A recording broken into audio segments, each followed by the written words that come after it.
안녕하세요, 김정민입니다. 자, 여러분 좋은 하루 되고 계시죠? 자, 오늘은 만성 피로 상태에서의 이제 극단적인 웨이트 트레이닝, 사망까지도 갈 수 있는 아주 무거운 주제에 대해서 한번 여러분께 이야기를 드려보려고 합니다. 자, 본 영상으로 들어가기 전에 여러분들께 협찬받은 브랜드의 제품을 잠깐 소개해드리는 좀 시간을 가져보도록 하겠습니다. 지금 제 옆에는요, 국내 보충제 업체 중에 이제 밀팜 브랜드에서 출시가 되고 지금 판매가 되고 있는 프로틴, 단백질 프로틴이죠. 바바리안 푸드, 그리고 게이너입니다. 고릴라 푸드, 그리고 이제 크레아틴, 그리고 BCAA 제품입니다. 지금 이 제품은요, 현재 제가 이제 협찬을 받아서 실제로 이제 섭취를 하고 있는 제품이고요. 이 영상 밑에 더보기란에 구입할 수 있는 링크와 또 정보를 확인할 수 있도록 링크를 제가 적어 놓겠습니다. 그래서 참고하시고 또 필요하신 분들은 구입을 하시면 좋을 것 같아요. 자, 본 영상으로 이제 들어가도록 하겠습니다. 조금 무거운 주제입니다. 만성 피로 상태에서 이제 극단적인 웨이트 트레이닝, 그리고 그로 인한 사망 사고에 대해서 이야기해 보도록 하겠습니다.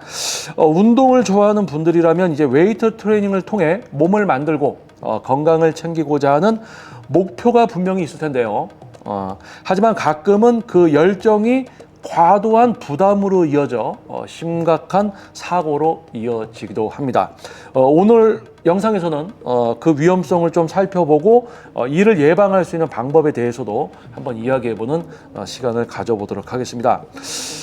첫 번째는 이제 만성 피로 상태에서의 이제 위험성. 만성 피로라는 말을 아마 여러분들은 들어보셨을 겁니다. 사실 우리 모두 하루 일과에 지치고 몸이 피로해지는 날이 많습니다. 하지만 만성 피로는 그 정도가 아니라 체력 회복이 어려운 상태를 말합니다. 이런 상태에서는 뇌와 신체 모두 적절히 회복되지 않기 때문에 운동을 하려는 의욕이나 능력이 떨어지게 됩니다. 그리고 피로가 누적되면 신체의 자연스러운 방어 시스템이 약해져 사고나 부상의 위험이 높아집니다. 만성 피로가 지속되면 운동 중에 집중력이 흐트러지고 심지어 자세가 틀어지거나 근육에 과도한 부담을 주게 됩니다. 이게 바로 큰 사고로 이어질 수 있는 첫 번째 이유가 됩니다. 또한 만성 피로 상태에서 운동을 과하게 하면 호르몬 분비에 이상이 생겨 면역력 저하나 심혈관계 문제까지 유발할 수 있습니다. 특히 웨이트 트레이닝과 같은 고강도 운동에서는 부상의 위험이 크기 때문에 더욱 신중해야 합니다. 만성 피로는 몸에 계속적인 스트레스를 주고 회복을 방해하는데, 이럴 때는 운동을 일시적으로 중단하거나 운동 강도를 크게 줄여야 합니다. 또한 피로 회복을 위해 휴식과 적절한 영양 섭취가 필수적인데요.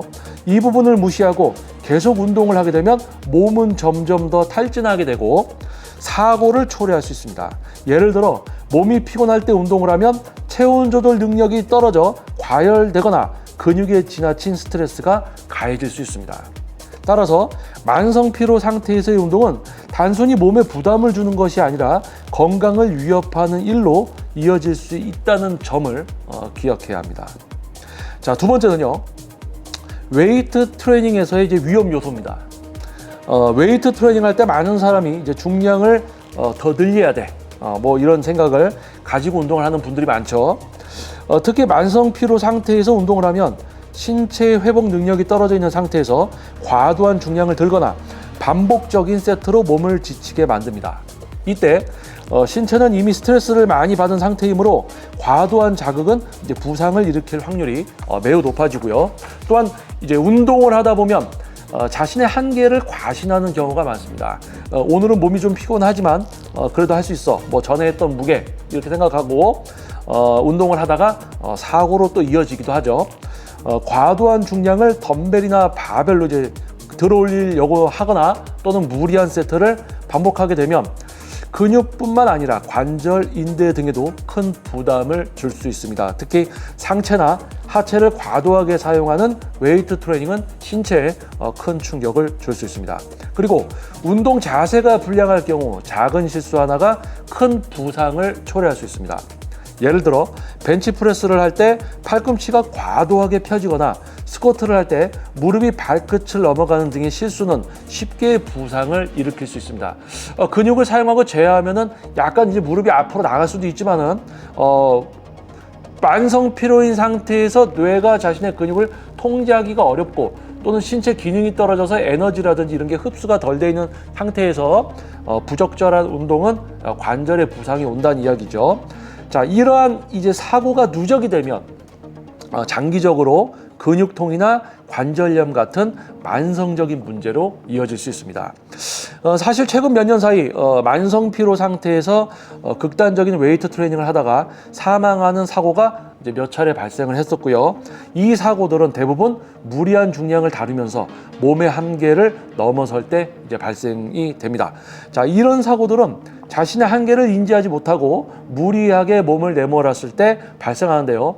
이런 사고를 예방하려면 운동 전 충분한 준비 운동과 운동 후 정리 운동을 철저히 해야 합니다. 또한 운동 중 충분한 수분 섭취와 적절한 휴식을 취하는 것도 중요합니다. 자, 이제 어떻게 예방을 할 수 있을까요? 자, 세 번째 이제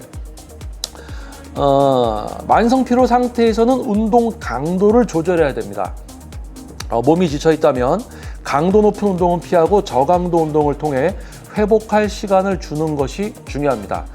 매일 운동하는 것보다는 자신의 몸 상태에 맞는 운동을 선택하는 것이 중요합니다. 예를 들어 피로가 누적된 상태라면 강도 높은 웨이트보다는 가벼운 유산소 운동이나 스트레칭 또는 요가 같은 운동이 더 적합할 수 있습니다.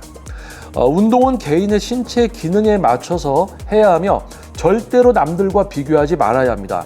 운동 루틴도 사람마다 다르고 각자의 몸 상태에 맞춰야 효과적인 결과를 얻을 수 있습니다.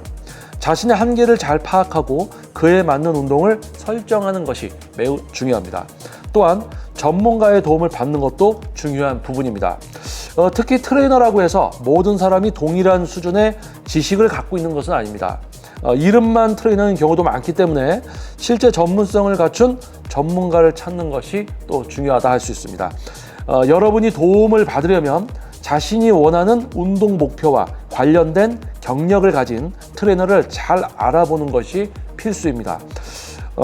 그 트레이너가 실제 실력을 가지고 있다면 여러분이 운동을 안전하고 효과적으로 할 수 있게 도와줄 것입니다. 그래서 운동을 시작하기 전에 자신의 몸 상태를 정확히 진단하고 그에 맞는 전문가를 찾아 도움을 받는 것이 사고를 예방하는 가장 좋은 방법이 될 것입니다. 무리하게 중량을 늘리기보다는 내 몸에 맞는 적절한 중량을 설정하고 자세와 기술에 집중하는 것이 중요합니다. 운동은 우리 몸에 매우 중요하지만 무리한 운동은 오히려 우리의 건강을 해칠 수 있습니다. 특히 만성 피로 상태에서 과도한 웨이트 트레이닝을 하는 것은 그만큼 위험도가 높습니다. 여러분의 건강이 최우선임을 기억하고 제대로 매일 꾸준히라는 것은 또 그것을 그렇게 운동을 할 수 있는 어떤 생활과 신체 기능, 신체 상태여야지만 매일 또 운동이 가능한 것이죠. 자신의 생활과 자신의 신체에 맞는 주당 운동 횟수와 운동 시간, 그리고 강도, 빈도. 자, 그렇게 해서 건강해지는 만성 피로부터 좀 해결을 하면서 회복을 위한 휴식을 취하면서 나에게 맞는 운동을 해나가는 여러분이 되시길 바라겠습니다. 자, 영상이 도움이 됐다면 구독, 좋아요, 알림 설정 부탁드리겠습니다. 다음 영상에서도 또 여러분을 위한 영상으로 다시 찾아오도록 하겠습니다. 저는 김정민이었습니다. 감사합니다.